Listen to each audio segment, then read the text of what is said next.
Good morning. आज हम redox reaction का एक और इंटरेस्टिंग वीडियो लेने वाले हैं। जैसा कि मैंने आपको इसके पहले की क्लास में बताया था कि हम रेडॉक्स रिएक्शन को हमने क्या क्या पढ़ा, आपको याद है। हमने रिडक्शन ऑक्सीडेशन के बारे में पढ़ा, उसके बाद में नेक्स्ट पढ़ा हमने ऑक्सीडाइजिंग एजेंट, रिड्यूसिंग एजेंट, उसके बाद में ऑक्सीडेशन नंबर और उसको कैलकुलेट करने के कुछ एग्जाम्पल लिए। लास्ट में भी हमको लेना है। आपसे रिक्वेस्ट है मेरी कि आप मेरे कंटिन्यू वीडियोस देखिए और आप प्रीवियस 3 वीडियोस जाकर देखिए। Redox reaction by Kazi sir, part 1, part 2, part 3 for JEE and NEET. Okay, उस वीडियोस की मदद से आपको ये वीडियो बहुत अच्छे से अंडरस्टैंड होगा। ओके, आज हम एक नया टॉपिक ले रहे हैं, type of redox reaction. Okay, type of redox reaction. तो हमारा जो लेसन था वो था रेडॉक्स रिएक्शन। इस रेडॉक्स रिएक्शन में आज मैं टाइप ऑफ रेडॉक्स रिएक्शन ये टॉपिक लेने वाला हूँ। ओके, तो सबसे पहले हम याद रखेंगे कि वैसे तो देखा जाए तो रेडॉक्स रिएक्शन को हम अलग अलग जो रिएक्शन होती है केमिकल रिएक्शन, उसका मीनिंग ये होता है कि transfer of electron from one reactant to another, okay, by loss and gain of electrons. तो जिसकी वजह से रिएक्टेंट जब प्रोडक्ट में कन्वर्ट होते हैं तो उनके ऑक्सीडेशन स्टेट में चेंज आता है। तो आप मान सकते हैं कि ऑल द रिएक्शंस, मैक्सिमम जो रिएक्शन होती है उनमें कहीं ना कहीं रिएक्टेंट साइड में अगर एक एलिमेंट है तो प्रोडक्ट साइड में उसका ऑक्सीडेशन स्टेट चेंज होता है। तो अगर ऑक्सीडेशन स्टेट पॉजिटिव राइज हो गया, मतलब बढ़ गया, तो आप बोलेंगे उसका ऑक्सीडेशन हुआ है। और अगर निगेटिव साइन बढ़ गया है, यानी चार्ज निगेटिव बढ़ गया है, जैसे -2 से -3 हो गया प्रोडक्ट साइड में, तो आप मानेंगे रिडक्शन हुआ है। मतलब all the reactions are redox reactions. But sometime what happens कि कुछ रिएक्शन में किसी का भी ऑक्सीडेशन स्टेट चेंज नहीं होता है, तो ऐसे रिएक्शन को हम मान सकते हैं कि वो रेडॉक्स रिएक्शन नहीं है। तो यहाँ पर जेई और नीट में जो क्वेश्चन बनता है, आपको आइडेंटिफाई करना है कि ये कौन से टाइप की रेडॉक्स रिएक्शन है। या अगर सीबीएसई बोर्ड की बात करेंगे तो आपको टाइप ऑफ रेडॉक्स रिएक्शन का डेफिनेशन विद एग्जांपल्स पूछ सकता है। तो यहाँ पर आप दोनों भी कैटेगरी के स्टूडेंट को ये टॉपिक काम आएगा। तो हम याद रखेंगे कि मैं वो टाइप के रिएक्शंस नहीं ले रहा हूँ जो सिंपल है, जैसे फॉर एग्जांपल कॉम्बिनेशन रिएक्शंस है।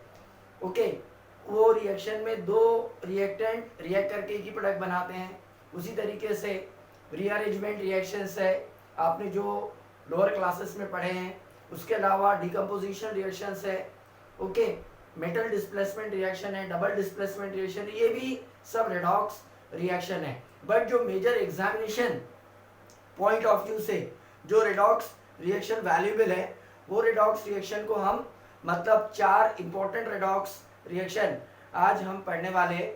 तो वो जो रेडॉक्स रिएक्शन है उसको हम 1 बाय 1 कैटेगराइज करेंगे और मैं एक आधा एग्जांपल लूँगा। बाद में आप बुक्स में और अदर जो टेक्स्ट है उसमें आपको बहुत से एग्जांपल मिलेंगे, या जब हम क्वेश्चंस और ज़्यादा लेंगे तब हम इसके ऊपर डिस्कस करेंगे। तो let's start type of redox reaction.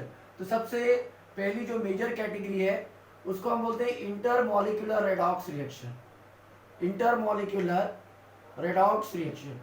अब अगर मैं किसी रेडॉक्स रिएक्शन को इंटरमॉलिक्यूलर रेडॉक्स रिएक्शन बोलता हूँ, तो what is the meaning of intermolecular redox reaction? Okay, यहाँ पर आपको याद रखना है कि अगर मान लीजिए when one reactant get oxidized, oxidize का मतलब उसने इलेक्ट्रॉन को लॉस किया। Okay, and other reactant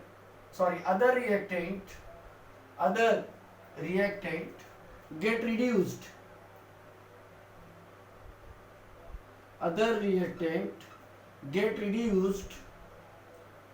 then such reactions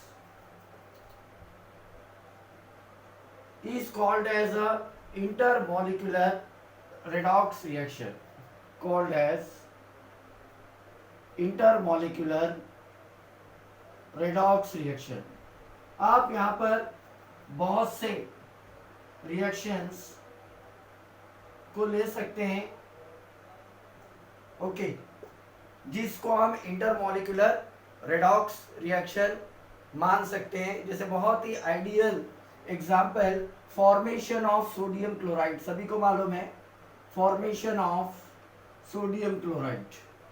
अब फॉर्मेशन ऑफ NaCl में, जो कि एक सॉल्ट है, ओके, इसके फॉर्मेशन में हो रहा क्या है कि सोडियम जो है वो अपने एक इलेक्ट्रॉन को लॉस करता है और it get changes from Na to Na+1 state by leaving one electron. एक इलेक्ट्रॉन लीव किया, आपको मालूम है इसका एटॉमिक नंबर था 11281, इसने एक इलेक्ट्रॉन लॉस किया तो हो गया 28, यानी ऑक्टेट रूल के हिसाब से स्टेबल हो गया बाय लीविंग वन इलेक्ट्रॉन। अब क्लोरीन जो था Cl2 था वो डिकम्पोज हुआ और क्लोराइड के एटम में कन्वर्ट हुआ, क्लोरीन के एटम में कन्वर्ट हुआ।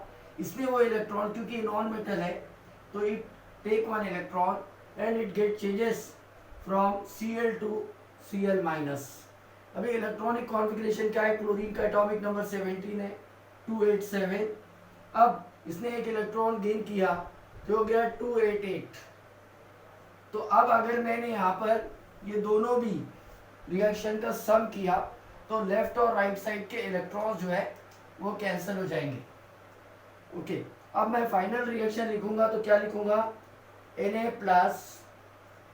Na+Cl gives rise to Na+ and Cl-। Sodium chloride बन गया, जो कि एक आयोनिक कंपाउंड है, कैटायंस और एनायन के कॉम्बिनेशन से बना, और सोडियम भी केमिकली स्टेबल हो गया और क्लोराइड आयन भी केमिकली स्टेबल हो गए। अब अगर मैंने यहाँ पर ऑक्सीडेशन स्टेट देखा तो इसका ऑक्सीडेशन नंबर एलिमेंटल स्टेट में 0 है, इसका भी ऑक्सीडेशन स्टेट एलिमेंटल स्टेट में 0 है।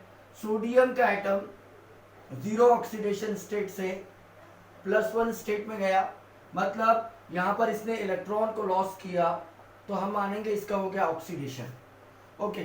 क्लोरीन का क्या हुआ, क्लोरीन एलिमेंटल स्टेट में 0 था, ऑक्सीडेशन स्टेट चार्ज इसके ऊपर 0 था, इसने एक इलेक्ट्रॉन गेन किया और इलेक्ट्रॉन गेन करने का मतलब होता है रिडक्शन। तो इस तरीके से हम ऐसी रिएक्शन, जिस रिएक्शन में कोई इलेक्ट्रॉन को लॉस करे और कोई इलेक्ट्रॉन को गेन करे, ऐसे रिएक्शन को हम मानेंगे इंटरमॉलिक्यूलर रेडॉक्स रिएक्शन। ऐसी रिएक्शन जिसमें एक रिएक्टेंट ऑक्सीडाइज्ड हो रहा है, ओके, और अदर रिएक्टेंट जो है वो रिड्यूस्ड हो रहा है। तो इस तरीके से हम मान सकते कि such reactions are called as intermolecular redox reaction.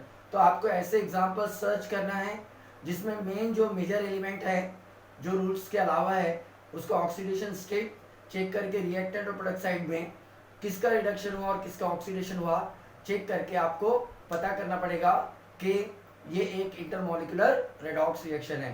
तो intermolecular redox reaction is a that reaction in which one reactant having a particular element get oxidized and another element get reduced। मतलब एक ने इलेक्ट्रॉन को loss किया reactant ने और एक ने इलेक्ट्रॉन को गेन किया, जैसे कि फॉर्मेशन ऑफ सोडियम क्लोराइड बहुत ही बेस्ट एग्जांपल है, सिंपल सा। आप ऐसे 8-10 एग्जांपल अपने बुक में नोट डाउन करके प्रैक्टिस कर सकते हैं इंटरमॉलिक्यूलर रेडॉक्स रिएक्शन। अब जो दूसरी कैटेगरी हम बनाएंगे, आप इसका स्क्रीनशॉट ले लीजिए। और अब मैं आपको नेक्स्ट जो इम्पोर्टेंट एग्जाम्पल बता रहा हूँ वो एग्जाम्पल है intramolecular redox reaction. Intramolecular redox reaction के लिए हम एक एग्जाम्पल लेंगे